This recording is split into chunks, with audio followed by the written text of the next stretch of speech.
voilà arrivé dans la ville de Pogradec. There are many houses near Pogradec that's empty. And they might come in the summer, but many of them are still. Demain, programme chargé, plus de 3 heures de route. Et au loin, là-bas, de l'autre côté de la rivière, eh ben, c'est Berat.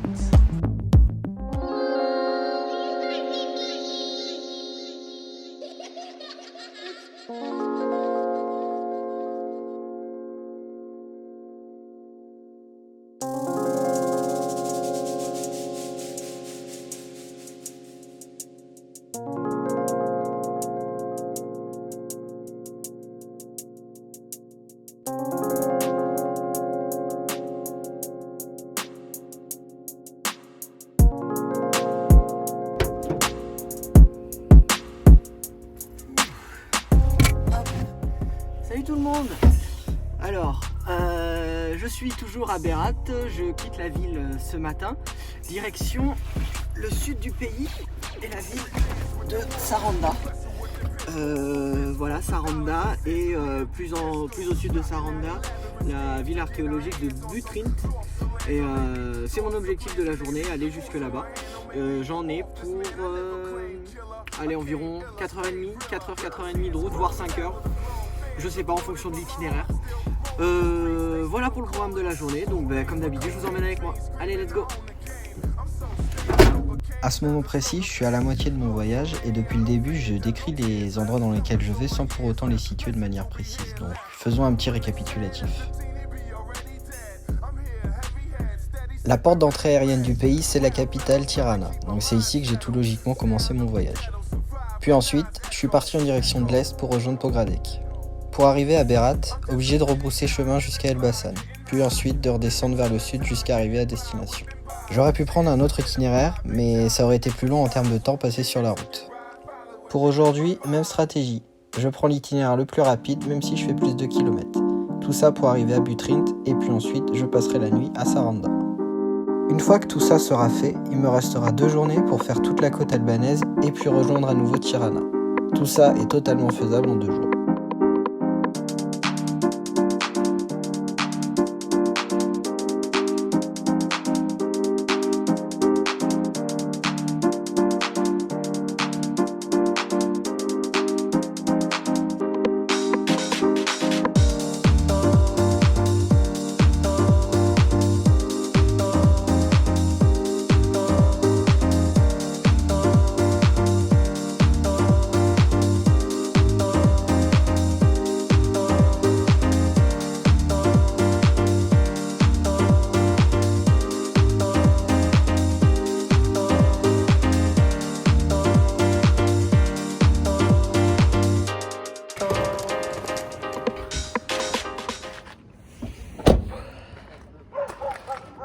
Et ça y est, après 4 heures de route, un peu plus de 4 heures de route, enfin arrivé à Butrint. Et donc là il est à 13h, 13h20, comme ça.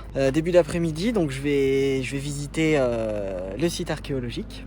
Depuis que je suis arrivé en Albanie, je parle souvent de l'état de la route, quelle est la conduite en Albanie, comment ça se passe sur la route. C'est vrai que là, la route que j'ai prise entre Berat et Saranda, Butrint, là où je suis actuellement, comparé aux autres routes que j'ai prises, ça allait. On voyait que c'était des routes plus récentes, il y avait moins de nids de poules, tout ça, voilà. J'ai croisé moins de voitures, mais c'est vrai que la route que j'ai prise, le tronçon entre Elbasan et Pogradec, c'est vraiment horrible, quoi.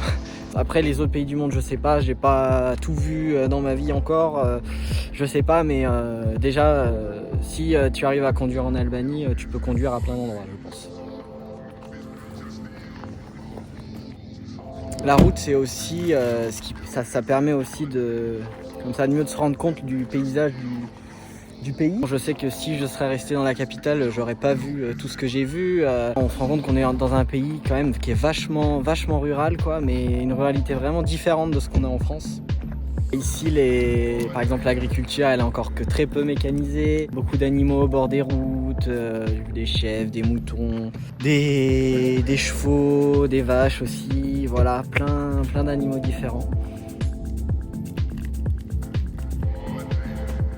La seule chose, c'est que quand on est sur la route après, on vient un peu vite à la réalité quand on voit sur le bord des routes tout plein de petits mémoriaux, des petites stèles où en fait à chaque fois qu'il y a une stèle, c'est qu'il y a eu un accident, qu'il y a eu des blessés dessus.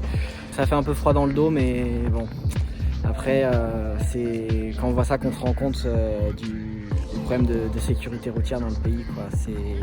C'est une problématique importante en Albanie, je pense, sans pour autant stigmatiser, parce que malgré ça, il y a quand même plein de choses positives et plein de choses extraordinaires dans ce pays, donc voilà.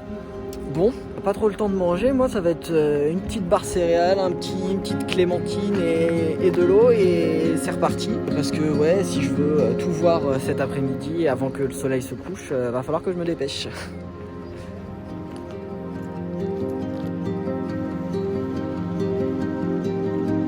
En parcourant le site de Butrint, c'est différentes périodes de l'histoire qu'on traverse et qu'on découvre. Ici, les plus anciens vestiges dateraient du 8e siècle avant Jésus-Christ. On est là, dans un des sites archéologiques les plus importants de toute la région des Balkans. De par sa position, Butrint était défini à l'Antiquité comme un port majeur en direction de la mer Adriatique, bien installé au carrefour maritime entre cette dernière et la Méditerranée.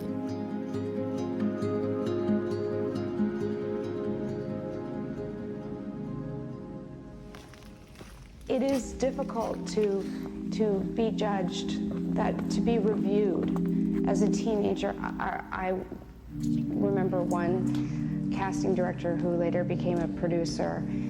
I was in the middle of doing a reading for her, and she stopped me and she said, "Listen, you are not pretty enough to be an actress. You have to find something else that you want to do." Passé sous domination grecque, puis romaine par la suite, c'est sous le règne de l'empereur Auguste que le développement urbain de Butrint s'est accéléré. La ville fut fortifiée et de nombreux bâtiments publics furent construits. Un forum, des temples, un amphithéâtre, des bains et par ailleurs aussi des villas privées, à destination des plus fortunés. Les Grecs, les Romains, les Byzantins et même les Vénitiens ont tour à tour pris possession des lieux. Au fil des siècles, la région est passée aussi sous influence ottomane, et ce, jusqu'à l'indépendance de l'Albanie en 1912. La plupart des vestiges visibles aujourd'hui furent découverts lors d'une mission archéologique italienne qui s'est déroulée dans la première moitié du XXe siècle, et qui a ainsi permis de retracer toute l'histoire du site. Un lieu riche en histoire donc, qui a la particularité d'être à la fois classé au patrimoine mondial de l'UNESCO et d'être qualifié de zone humide importante internationale, car le site abrite une faune et une flore très diverses. Aujourd'hui, Butrint, c'est la destination touristique culturelle la plus visitée du pays. C'est donc une chance d'avoir pu parcourir ce lieu absolument seul, sans avoir pu croiser le moindre touriste.